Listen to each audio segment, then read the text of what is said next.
Kutukan sumpah Surya Paloh terkabul, sombong nantang Tuhan kutuk Nasdem, kini hampir bangkrut mau jual Metro TV ke Haritanu, pendiri Nasdem bongkar semuanya. Rakyatnya yang lebih tertindas dan tereksploitasi, si kaya menekan si miskin, si pintar membodohin si bodoh sesuatu. Dan kutuklah kami termasuk diriku ini kalau kami mengkhianati komitmen ini. Kami ingin perbaiki bangsa ini, saudaraku semua. Ini satu kesalahan besar yang dilakukan oleh Surya Paloh ketika dia mengatakan, ya Tuhan kutuklah kami. Wih, di jalur langit ini ngeri. Nah, kan, kita geser dulu kalau jalur langit ngeri kita. Ya kan, berilah kami kesempatan untuk memimpin negeri ini. Bila kami tidak konsekuen, maka kutuklah kami.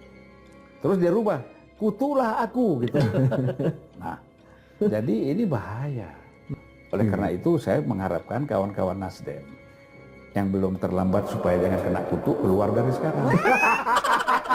Nyari teman bang? Hah? Nyari teman? Enggak, saya nggak perlu teman, tapi saya sayang sama mereka. Oh. Nah, itu untung itu kawan-kawan di Indramayu itu yang keluar dari Nasdem duluan itu.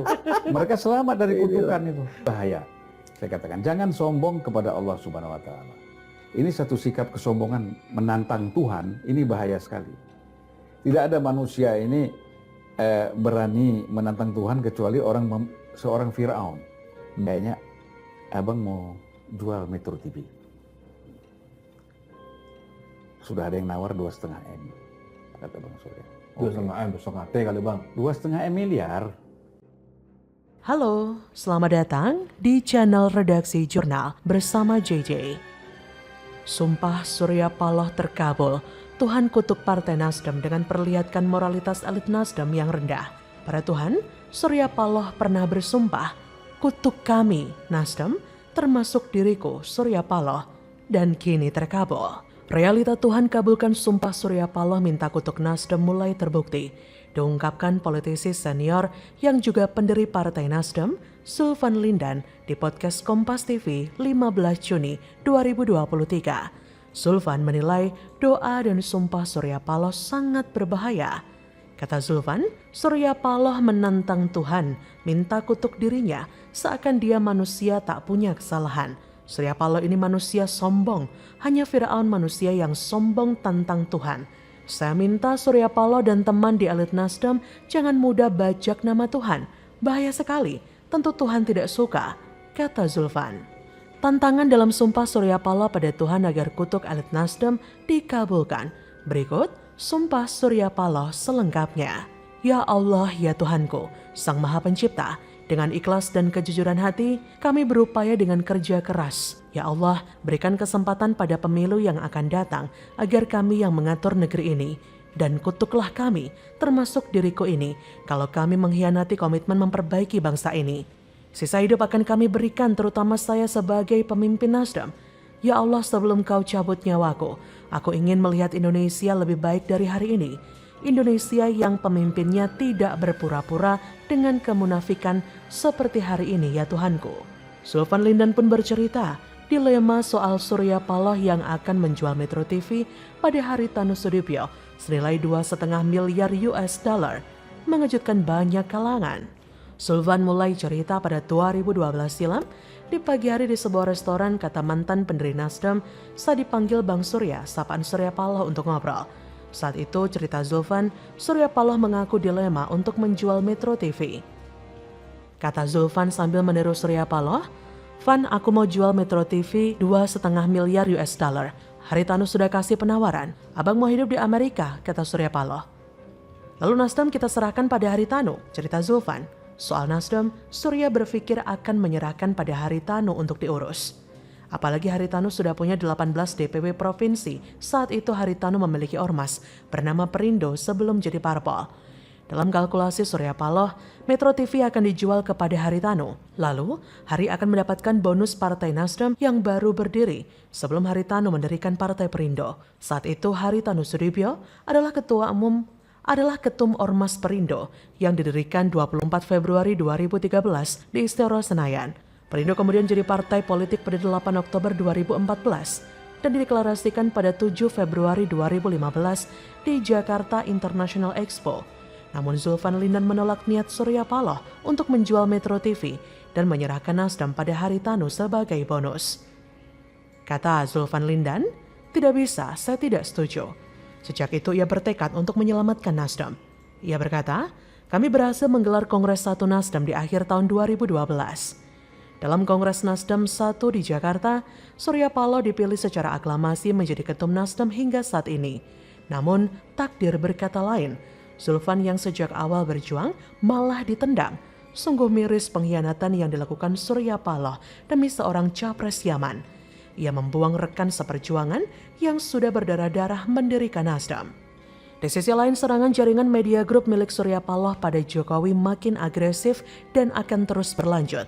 Surya Paloh gunakan jaringan media grup untuk menyerang Jokowi akan terus dilakukan, diungkapkan politisi senior Zulfan Lindan dalam podcast Kompas TV. Jokowi akan terus diserang media grup milik Surya Paloh meski tak lagi menjabat. Sikap media grup menyerang Jokowi menurut Zulfan bisa dibuktikan. Ia berkata, "Ada satu program editorial malam yang isinya serang pemerintahan Jokowi. Itu dilakukan vulgar petinggi media grup." Zulfan memprediksi serangan makin agresif jika sosok pilihan Jokowi menang dalam Pilpres 2024, lalu Nasdem menjadi oposisi. Kata Zulfan, elit Nasdem bukan lagi ribut soal antitesa, tapi bangun sikap permusuhan dengan Jokowi. Jadi, bagaimana menurut Anda?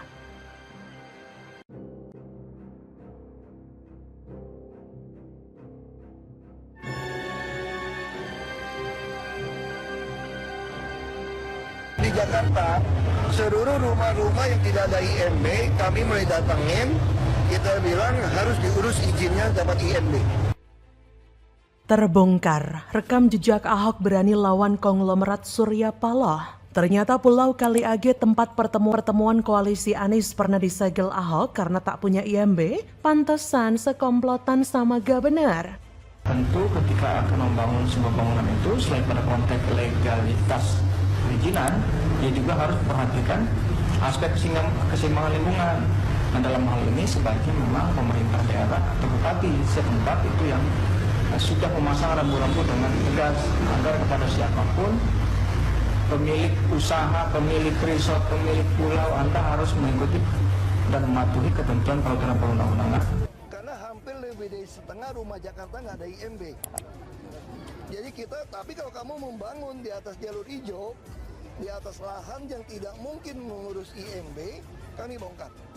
Pasti kami bongkar itu. Yaitu dari Demokrat dan PKS dengan Ketua Umum Partai Nasdem di tempat Pak Surya Paloh di Pulau pada hari Jumat tanggal 26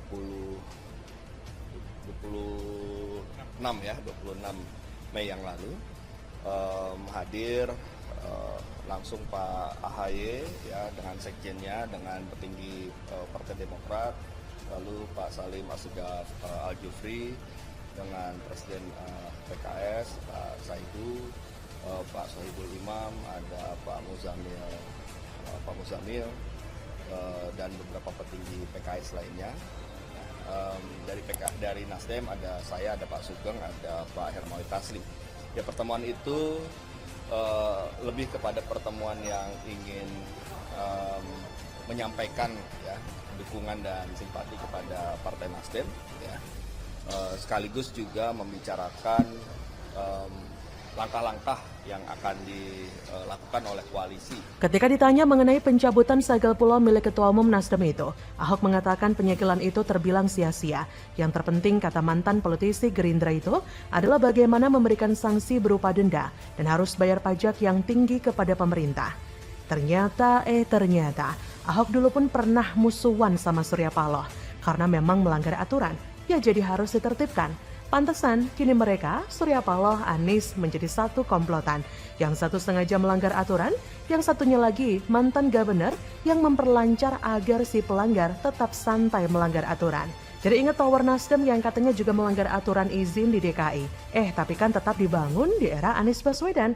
Oh pantesan, sekarang mereka bersatu ingin melegalkan semuanya. Seperti diketahui, perwakilan dari Koalisi Perubahan mengadakan pertemuan secara diam-diam di pulau milik Ketua Umum Nasdem, Surya Paloh. Pertemuan tersebut kabarnya membahas soal cawe-cawenya Presiden Jokowi. Mereka, para pendukung Anies ini sepertinya sangat panik.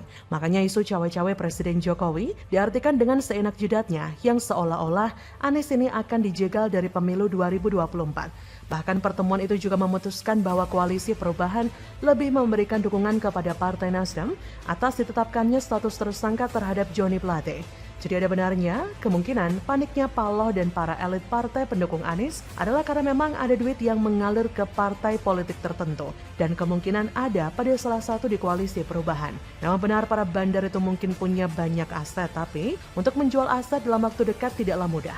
Para bandar mungkin tidak mau kehilangan asetnya begitu saja, sehingga para bandar semakin bingung dan manyun-manyun. Jokowi kan kuat dan sulit dijatuhkan karena didukung oleh mayoritas rakyat kecuali kadrun. Bahkan sebenarnya kekuatan Jokowi itu berhubungan dengan waktu. Artinya kekuasaan para bandar dan bohir ini lambat laun pasti akan mengalami kekendoran. Itulah hukum sunatullah bahwa kekuasaan itu ada masanya. Jika dulu Soeharto mampu berkuasa selama 32 tahun, toh akhirnya juga harus diturunkan paksa. Jadi Jokowi akan tetap cawe-cawe agar para bandar dan bohir itu semakin bingung dan semakin gerah. Sehingga tidak bisa lagi berbuat apa-apa untuk membuat negara ini jadi negara yang terbelakang. Negara ini harus segera diperbaiki. Syarat untuk jadi negara maju sudah ada semua. Tinggal membereskan semua duri dan penghalang seperti korupsi dan sebangsatnya itu. Jadi bagaimana menurut Anda? Rekam jejak Ahok yang pernah melawan Surya Paloh ini. Sudah pada tahu belum? Silahkan tulis komen Anda di kolom komentar ya.